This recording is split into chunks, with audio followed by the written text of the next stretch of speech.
허밍웨이가 쓴 세계의 수도라는 그 짧은 소설에 프란치스코라는 이름을 가진 아들을 찾는 아버지의 이야기가 있습니다. 아버지와 아들이 갈등을 겪다가 아들이 집을 뛰쳐나가서 이제 마드리드에 가서 생활을 하는데 아버지가 아들을 찾을 길이 없는 거예요. 그래서 아버지가 한 잡지에 광고를 냅니다. 프란치스코를 파코라고 줄여서 흔하게 부른다고 하는데요. 이렇게 광고를 실었어요. 파코야, 화요일 정오 몬테나 호텔 앞에서 만나자. 다 용서했다 아빠는. 이렇게 해서 광고를 보냈는데 화요일 날 파코라는 이름을 가진 800명의 젊은이들이 그 호텔 앞에 모인 에피소드의 이야기입니다. 결국 경찰이 와서 해산을 해야 될 만큼 에피소드를 적는데요. 우리에게 용서가 얼마나 큰 의미인지, 그리고 또 모두가 얼마나 용납받고 싶은 존재인지를 알려주는 이야기입니다. 성경에서 용서의 대표적인 인물이 요셉이고, 그리고 오늘 본문은 요셉이 보여주는 용서의 대표되는 장면입니다. 요셉과 그의 형제들이 나누었던 용서에 대한 말씀인데요. 우리가 요셉을 처음부터 지금까지 읽으면서 한 가지를 계속 말씀드리는데, 결과적으로 요셉이 총리가 되었다라는 것에 초점을 맞추지 않고 요셉이 마주한 매일의 아침을 살펴보는 것을 우리가 하고 있고요. 용서에 대해서도 마찬가지라고 생각합니다. 결론적으로 요셉이 용서했다가 아니라 요셉은 그 용서의 과정 속에 무엇을 겪었는지, 어떤 일들을 겪었는지를 우리가 살펴보고 있습니다. 요셉은 형들이 죽인 거나 다름없거든요. 그 마음을 겪었던 요셉이 형들을 용서하는 과정은 무엇이었는지를 살펴봅니다.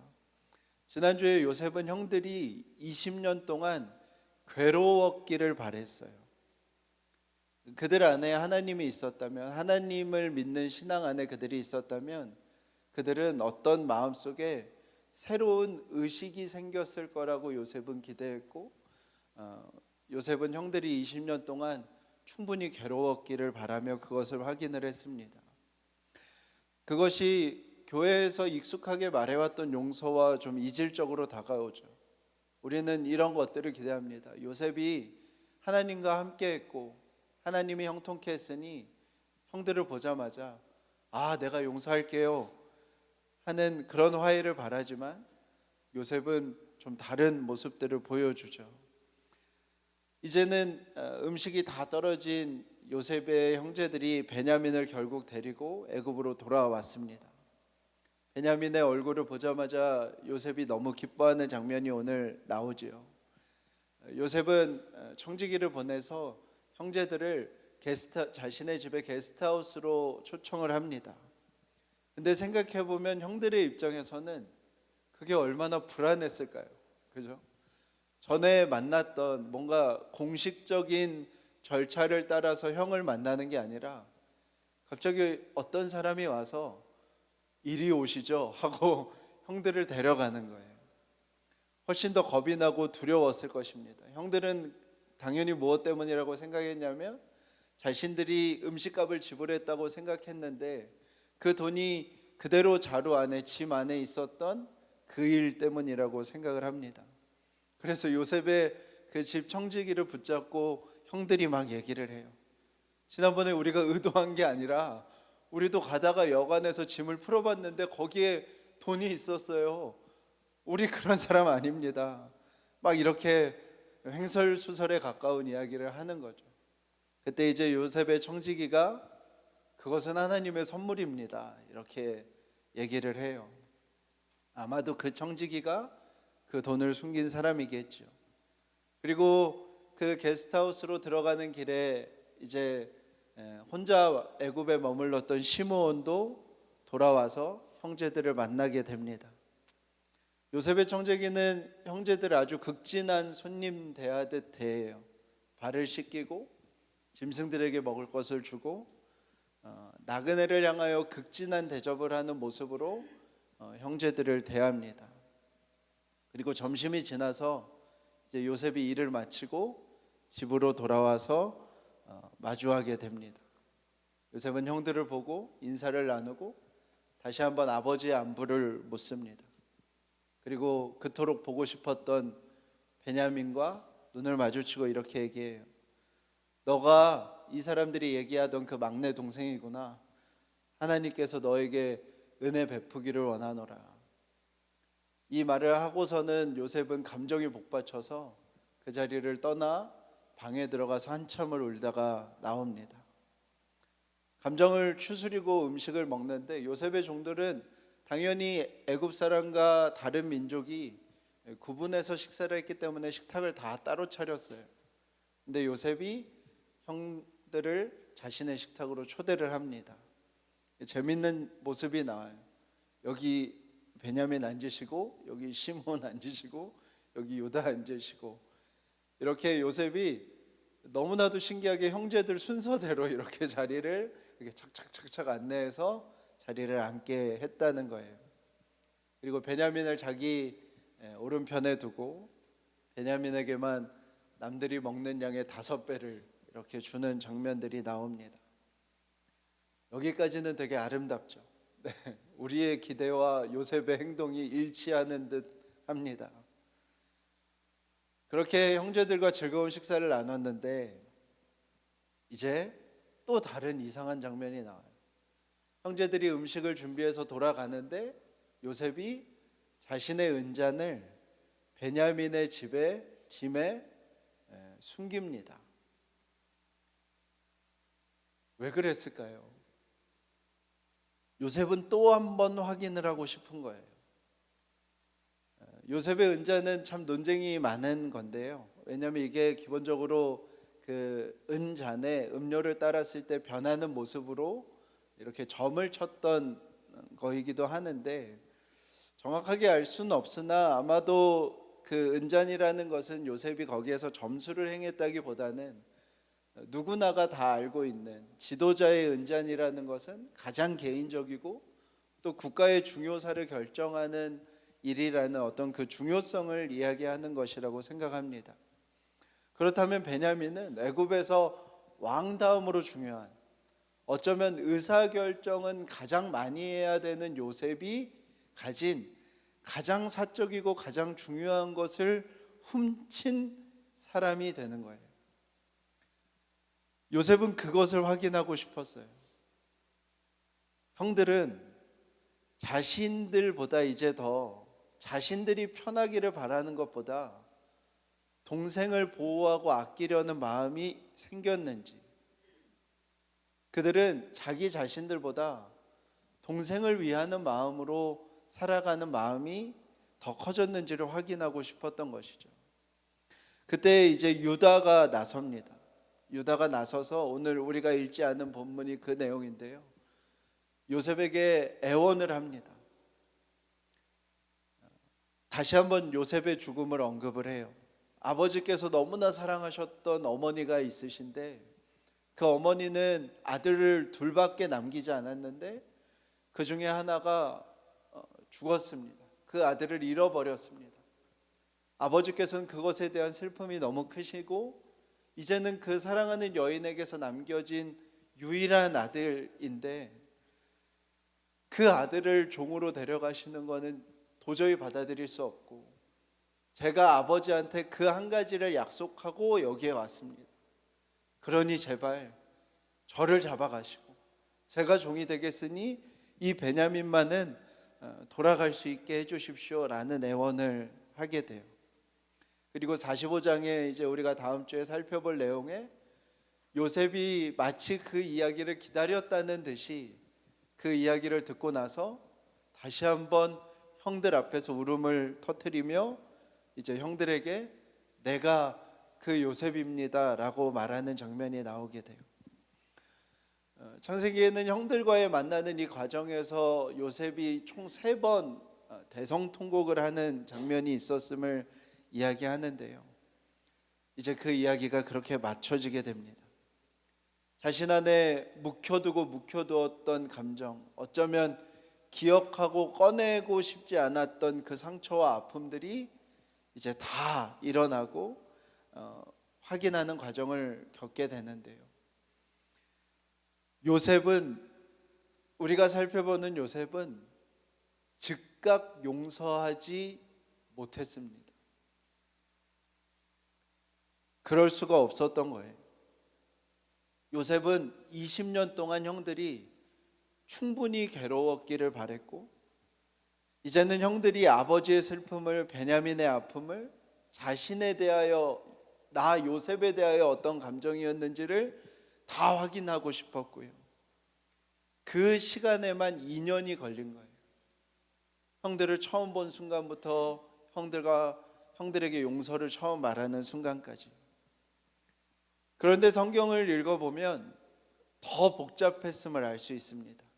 형들을 처음 보고 요셉이 용서를 말하는 순간까지가 2년이 걸렸는데요, 형들과 화해하는 과정은 훨씬 더 길었음을 알 수 있거든요. 창세기 50장에 야곱이 죽는 장면이 나와요. 야곱이 죽는 장면이 나오는데, 야곱의 죽음과 동시에 형들이 어떤 반응을 보이냐면 두려워합니다. 이제는 우리가 요셉에게 죽겠구나 하는 생각을 해요. 그러니까 요셉이 창세기 45장에 형들을 용서를 하지만 애굽에서 그래서 다 이주해서 살게 되는데요, 그거는 다 아버지 때문이고 베냐민 때문이라고 형들이 생각한 거예요. 그러니까 형들과 요셉은 용서를 요셉이 말했지만 친밀하게는 못 지낸 겁니다. 요셉에게 쌓인 상처와 아픔이 쉽사리 벗어날 수 있는 것이 아니었음을 알 수 있어요. 그러니까 요셉이 아버지와 베냐민과의 관계와 요셉이 형들과의 관계가 달랐음을 알 수 있습니다. 형들도 요셉에 대한 상처가 있겠죠. 말로 상처도 받았고 어떤 분위기 속에서 아픔도 있었을 것입니다. 근데 요셉의 상처와는 비교가 안 되는 거죠. 요셉은 절규하면서 울었을 것이고요, 그 구렁텅이 안에서 벽을 손으로 다 긁어가면서 살려달라고 애원했을 거예요. 그런 요셉을 그 구렁텅이 아래에 있으면서 내려다보며 낄낄거리고 웃었던 형들의 모습도 요셉은 잊을 수가 없을 것이고, 아라비아 상인들에게 팔려가는 그 길 속에서 형들이 막 하이파이브를 하고 즐거워했던 그 모습도 요셉은 잊혀지지 않을 것입니다. 그러니까 요셉에게 있는 상처의 깊이가, 형들을 용서는 했지만 그래 이제부터 아무 일도 없는 듯이 생활해보자, 그게 되지가 않았던 거예요. 우리 50장 한번 읽어볼까요? 주보에 있습니다.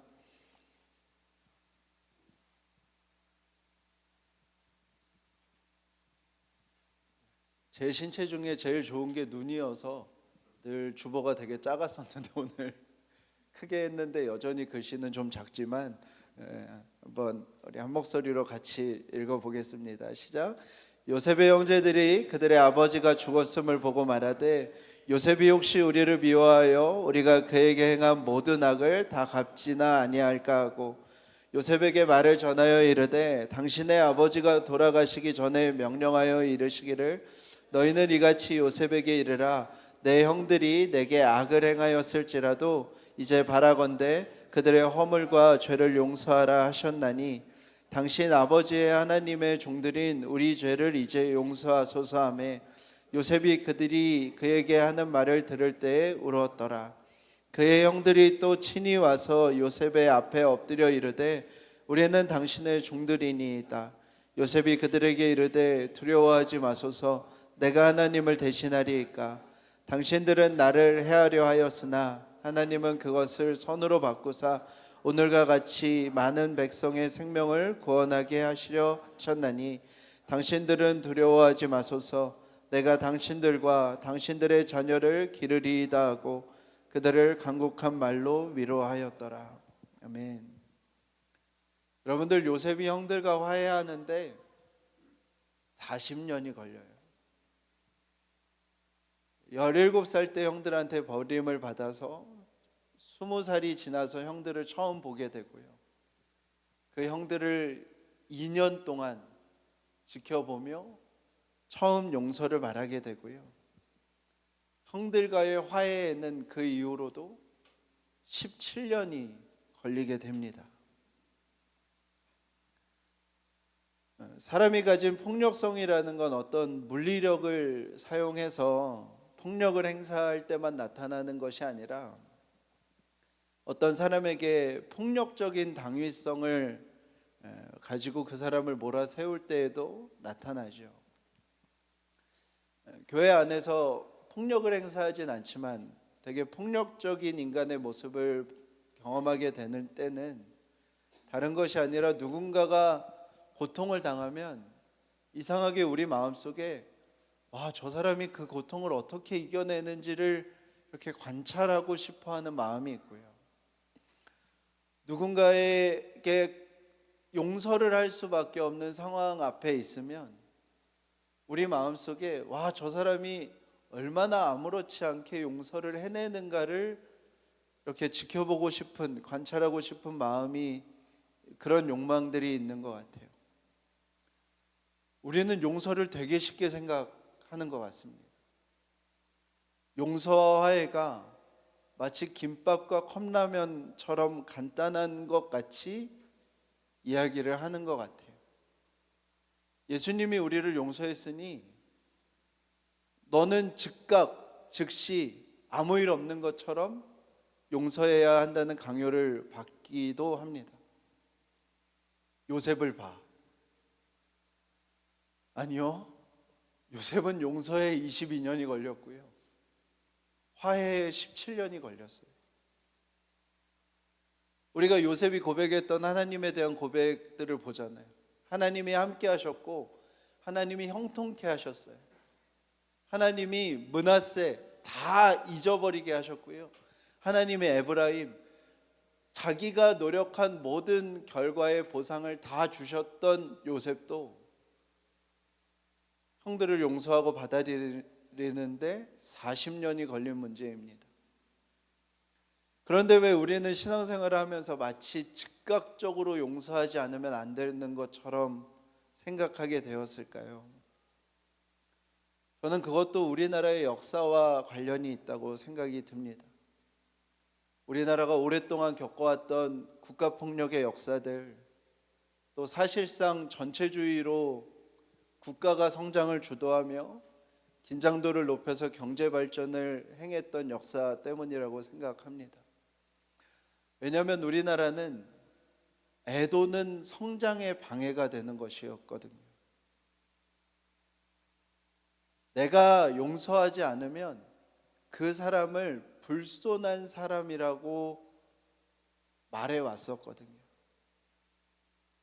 개인의 삶보다는 우리 국가라는 전체라는 이 공동의 운명체가 강조되어서 개인은 늘 희생되어야 하는 것처럼 말하는 문화가 있었습니다. 이상하게도 난 사과받고 싶어 라고 얘기를 하면 우리는 지금 하나로 뭉쳐서 극복해야 되는 어려움이 많은데 넌 왜 혼란을 야기시키니? 라는 말을 되묻는 모습이었습니다. 피해자가 결국에는 전체에 피해를 주는 사람이 되는 것이죠. 이상하게도 약자에게 늘 양보를 요구하고 약자가 무엇을 요구하면 이기심이라는 잣대로 약자를 바라보고, 선량한 국민은 피해를 봤어도 피해자가 되었어도 잘 참는 사람을 선량한 시민이라고 얘기를 하는, 피해에 대해서 목소리를 내는 세월호 유가족이나 이태원 유가족을 우리는 시간이 어느 정도 지나고 나면 불손 세력이라고 말하는 세상을 살아온 것이죠. 우리나라는 늘 위기에, 회사들도 늘 위기에, 교회들도 늘 위기에요. 회사도 경제도 안보도 국제 상황도 늘 위기이기 때문에 피해자가 있어도 피해자는 아무것도 요구하면 안 되는 세상을 우리가 한동안 살아왔습니다. 이 사회의 갈등이 되게 다양하기 때문에 피해자가 갈등을 야기시키는 것처럼 생각을 했고요.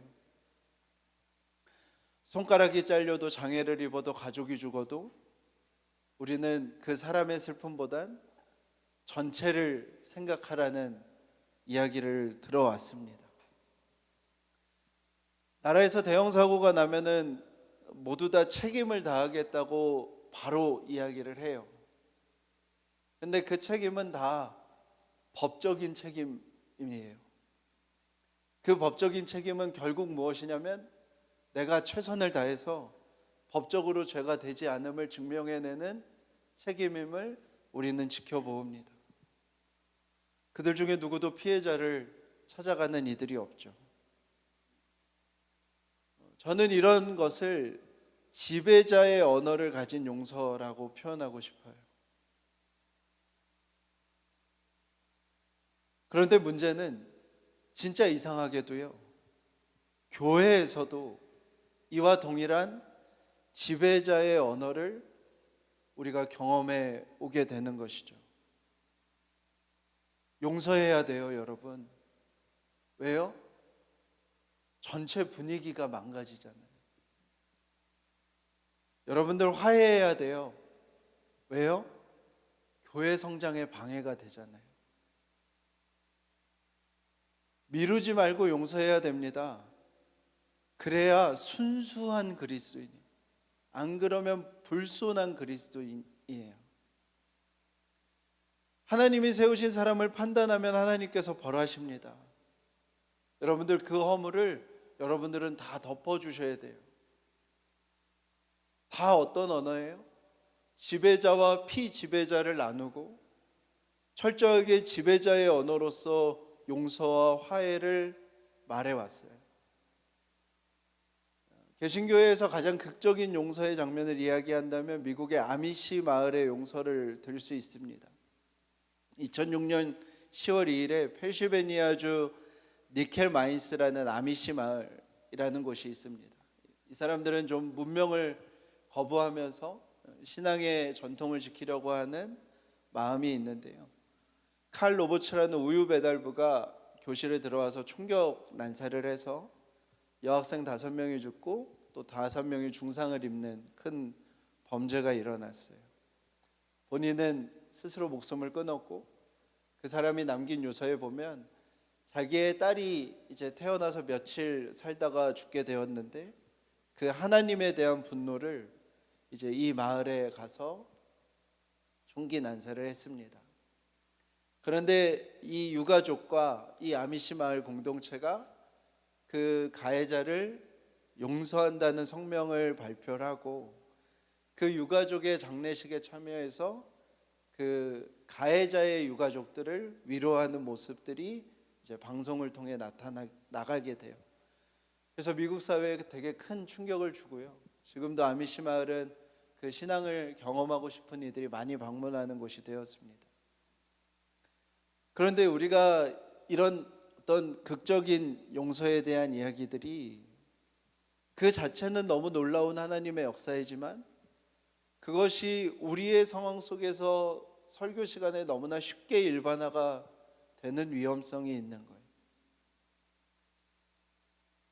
그들이 가해자를 향한 용서나 사랑을 말하는 것이 아니고 또 그들은 가해자와 같은 삶의 자리를 살아야 하는 것도 아니에요. 가해자와 같은 공간에서 살아가야 되는 문제도 아니에요. 그들의 용서는 그 모습 그대로 놀라운 하나님의 역사이지만 그 사건에 대하여 그들이 잊고 추모하고 새롭게 나아가는 것에 대한 고백이지 그 가해자와 한 공간에서 같이 살아가야 되는 문제는 아닌 문제입니다. 근데 그것을 마치 일반화하여 여러분 총기 난사범도 용서를 했는데 왜 우리는 지금 당장 용서를 못하고 화해를 해야 한다는 말을 하는 건 아주 위험한 말이 되는 것입니다. 기억해야 되는 것은 사람은 누구나 용서와 화해에 큰 거리가 있습니다. 사람은요, 기본적으로 다 누구나 용서하고자 합니다. 왜요? 우리는 다 용서하지 못하면 그 문제가 결국 나를 집어삼킨다는 걸 알기 때문에 우리는 어떻게든 용서하려고 해요. 생각하지 않으려고 하고요. 떠올리려고 하지 않아요. 누군가가 그때 일을 우리에게 물었을 때 이제 어때? 라고 물어보면 우리의 말 속에서 선뜻 이런 얘기가 나옵니다. 이제는 용서했어. 여러분, 용서는 그만큼 해도 충분한 거예요. 복수하지만 않았어도 용서는 충분히 한 겁니다. 근데 문제는 용서와 화해는 완전히 다른 이야기가 되고요. 용서와 화해의 거리는 엄청나게 큽니다. 용서가 화해로 가는 일은 엄청나게 힘들고 어렵고 절대적인 시간이 필요합니다. 용서가 화해로 가기 위해서는 반드시 가해자가 어떤 마음을 가지고 살았는지, 어떤 책임과 어떤 사과와 어떤 후회를 하는지가 반드시 있어야 합니다. 피해자가 겪은 아픔의 크기까지는 아니라 할지라도 그와 비슷하기라도 하는 가해자의 아픔이 있지 않고는 화해는 일어나지 않아요. 가해자가 그 일로 가해자의 삶에는 어떤 변화가 일어났는지 당연히 확인해야 화해가 일어나는 것입니다. 신앙생활하면서 언어가 오염되는 것을 정말 주의해야 되는데요. 용서 너무 좋은 말이죠. 화해 너무 좋은 말입니다. 그런데 그 말이 자칫 권위주의와 전체주의와 섞여서요, 얼마든지 이렇게 바뀔 수 있어요. 자, 용서했지? 이제 아무렇지 않게 지내. 그냥 용서해. 넌 용서했다고 하면서도 왜 그렇게 행동해? 난 기도해가지고 다 용서가 됐어. 그러니 너도 이제 용서해. 용서가 안 되고 화해가 안 되는 건 너 신앙에 문제가 있는 게 아니야? 여러분들, 왜 우리는 이런 어떤 즉각적인 용서와 가정이 불필요한 화해를 말하게 되는 것일까요? 그건 되게 한 가지 이유밖에 없어요. 그냥 좀 아무렇지 않은 척 지내자. 그냥 아무 일 없었던 것처럼 우리 좀 지내자. 그 불필요하고 불편한 그 시간들 그냥 없애고 편하게 지내자라는 누군가의 욕망이 있기 때문에 그런 것입니다. 교회 안에서 수도 없이 용서와 화해를 말하지만 결국 그 용서와 화해는 대부분 누구를 향하게 돼요? 결국은 다 목사 용서해라, 권력자 용서해라 라는 말로 돌아가게 되는 것이죠. 여러분들, 예수님께서도요 용서를 말씀하시는데요 7번씩 70번이라도 용서하라고 하셨습니다. 무슨 뜻이냐면 복수하지 않아도, 그 일이 생각나지만 않아도, 그 일이 너의 삶을 망가지게만 하지 않아도 용서라는 거예요. 그런데요, 예수님이 우리와 화해하시는 건 달라요. 예수님이 우리와 화해하시는 것도 예수님께서 자신을 우리에게 내어주실 때에나 화해가 된 거예요. 자신의 살과 피를 다 뜯기시고 흘리셔야 우리와 화해가 되는 것입니다. 떠오르지만 않아도 용서한 것이고요, 복수하지만 않았어도 용서한 것입니다. 그 일이 내 삶을 망가지게만 하지 않았어도 우리는 용서한 거예요. 그리고 화해는 꽤 긴 시간이 필요합니다. 그리고 그게 당연한 것이에요. 그 시간이 필요한 것도, 그 시간이 매우 복잡하고 혼란스러운 것도 우리가 다 인정해야 성경이 말씀하시는 이 용서와 화해가 우리의 삶에 일어나는 거예요. 오히려 경계해야 되는 것은 아무렇지 않은 듯 지내고 싶은 마음이에요. 훨씬 더 조심스럽고요. 어색하고 불편한 게 당연하다고 생각하며 그 시간들을 잘 지나가야 합니다. 미로슬라프 볼프라는 유고슬라비아 내전을 겪었던 한 목사이자 신학자가 있는데요. 그분은 용서를 이렇게 표현했어요. 용서는 기억을 지우는 것이 아니라 다르게 기억하는 것이라고 말했습니다. 여러분, 지워지지 않아요, 사람에게. 그 상처와 아픔은 절대로 없어지지 않습니다. 근데 피해자는 용서할 수밖에 없어요. 왜요? 그 생각을 그대로 갖고 있으면 못 살아요. 그래서 피해자는 그 용서를 어떻게든 다른 기억으로 저장을 하려고 하는 것이 용서입니다. 그래서 용서는 피해자의 도구예요. 근데 화해는 완전 다른 얘기입니다. 용서는 개인적인 것으로 국한하여도 충분한 의미가 있다면 화해는 그렇지 않아요. 화해는 공적이고요, 공동적일 수밖에 없고요, 가해자의 노력이 있지 않고는 일어나지 않는 일입니다. 용서는 피해자가 해방을 위해서 피해자가 행하는 탈출구라고 한다면, 화해는 가해자가 회개하지 않고는 일어날 수 없는 일입니다.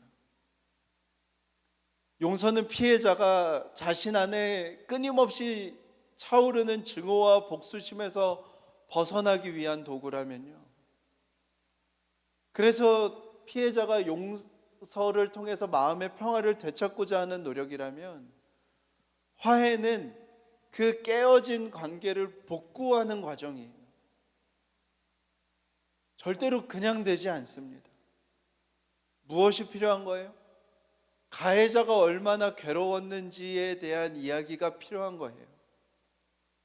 가해자한테 어떻게 다시 이전에는 없었던 새로운 의식이 생겼는지, 하나님을 믿는다면 하나님이, 그 안에 살아계신 하나님이 당위를 말하는 것이 아니라 자기 안에 어떤 새로운 의식이 생겼는지를 말해야 합니다.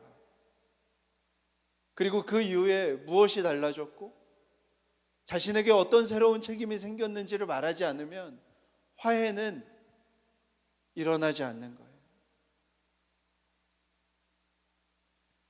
잘못된 신앙은 한 가지 특징이 있는데요, 그 사람들이 모였을 때는 감정의 고조를 추구합니다. 그 사람들이 모여서는 감정이 고조되는 일만 해요. 그런데 참 신기한 건요, 그 집단에서는 개인에게는 감정을 없애라고 강요합니다.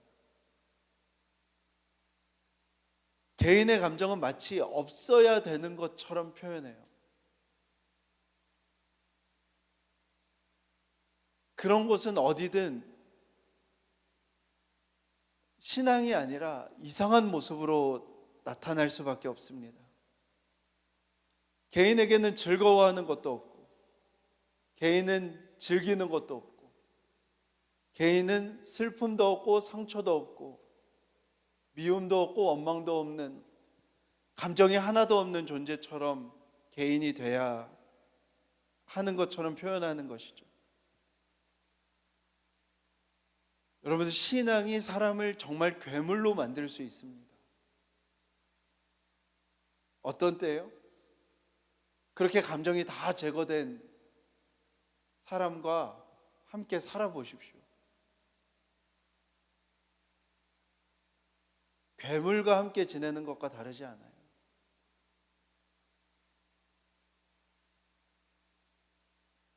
여러분이 느끼는 감정을 쉽사리 정죄하려고 하지 마십시오. 없는 거여야 한다고 생각하지도 마세요. 요셉도 40년이 걸린 게 무슨 수로 우리가 4분 만에 해결하겠어요? 오래 걸리는 일이에요. 긴 시간이 필요한 것입니다. 그러나 하나님께서 함께 하시기에 그 시간을 잘 지나갈 수 있도록 우리 가운데 역사하시는 것이죠. 그래서 우리의 삶이 궁극적으로 용서와 화해의 삶을 이루어 가도록 하나님이 우리의 삶에 일하시는 것입니다. 샬롬이라는 말이 평화라는 의미인데요. 이 평화는 어떤 순간 가운데서 경험하는 평화이냐면 조화의 완벽함 속에서, 온전한 조화 속에서 경험되는 평화를 말하는 거예요. 그러니까 내가 내적으로나 외적으로나 어떤 공동체적으로나 모든 것이 조화로울 때, 내 삶에 참 모든 것이 이렇게 조화롭다라고 느껴질 때 고백되어지는 평화가 샬롬이거든요. 하나님은 우리에게 이 샬롬을 경험하게 하시는 분이십니다. 우리의 삶에 어긋나 있는 것들, 깨어져 있는 것들, 금가져 있는 것들이 시간이 꽤 오래 걸리는 일이라 할지라도 우리가 믿는 하나님은 어떤 분이시냐면 우리의 삶에 그 샬롬을 허락하시는 분이신 줄로 우리가 믿으며 살아갔으면 좋겠습니다. 하나님은 우리에게 샬롬의 은혜를 주시는 분, 우리의 아픔과 상처에 결국엔 하나님께서 모든 것을 조화롭게 만드셨다고 고백하게 하시는 분이 우리가 믿는 하나님인 줄 믿습니다. 우리 옆에 분에 한번 눈을 쳐다보면서 인사해 볼까요? 네. 샬롬. 네. 네. 그 은혜가 저와 여러분의 삶 가운데 있기를 축복합니다. 우리 함께 찬양하시겠습니다. 우리 주와 함께 우리 함께 찬양할 텐데요. 우리 지환이가 작사 작곡한 곡입니다. 지환이는 지금 샬롬 가운데 있겠죠. 우리의 삶 가운데 우리 하나님께서는 샬롬을 주시기를 원하시는 분이신 것을 믿으며 우리 함께 이 찬양 함께 고백하겠습니다.